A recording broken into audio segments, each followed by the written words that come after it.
السلام علیکم ورحمۃ اللہ وبرکاتہ۔ ناظرین کرام، کشی نگر واقع مدنی مسجد پر کچھ دنوں پہلے بلڈوزر چلا تھا۔ انا للہ و انا الیہ راجعون۔ جمعیت علماء ہند کے ناظم عمومی مولانا حکیم الدین قاسمی کی قیادت میں ایک وفد نے مشرقی اتر پردیش کے ضلع کشی نگر کے قصبہ ہاٹا میں واقع مدنی مسجد کا دورہ کیا، جو حال ہی میں انتظامیہ کی کارروائی کے نتیجے میں بلڈوزر کا نشانہ بنی تھی۔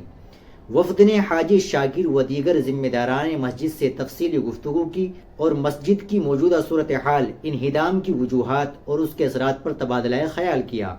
ساتھ ہی وفد نے ذمہ داروں کو صبر و استقامت کی تلقین کی اور کہا کہ اس آزمائش کے وقت ہمیں اللہ پر کامل بھروسہ رکھتے ہوئے قانونی و آئینی راستے سے انصاف حاصل کرنے کی کوشش کرنی ہوگی۔ ناظم عمومی مولانا حکیم الدین قاسمی نے کہا کہ جمعیت علماء ہند اس معاملے کو انتہائی سنجیدگی سے لے رہی ہے اور قانونی طور پر ہر ممکن قدم اٹھائے گی۔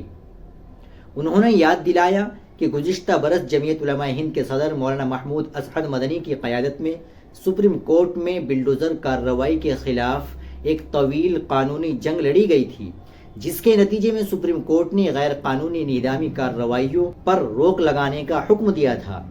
اس کے مد نظر مدنی مسجد کا انہدام صرف ایک مسجد کا نقصان نہیں، بلکہ یہ انصاف، قانون اور عدلیہ کے احترام پر حملہ ہے۔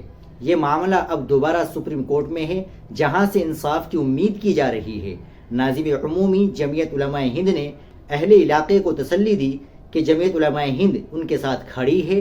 انہوں نے کہا کہ جمعیت علماء ہند ہمیشہ مظلوموں کی آواز بنی ہے اور آئندہ بھی اپنے اس منہج پر قائم رہے گی۔ اس موقع پر علاقے کے ذمہ داران موجود تھے۔ ناظرین کرام، آپ اس خبر کے تعلق سے کیا کہیں گے؟ کمنٹ باکس میں ضرور بتائیں۔ ویڈیو کو لائک اور شیئر ضرور کریں، چینل کو بھی سبسکرائب کر لیں۔ ملتے ہیں انشاءاللہ اگلی ویڈیو کے ساتھ۔ السلام علیکم ورحمۃ اللہ وبرکاتہ۔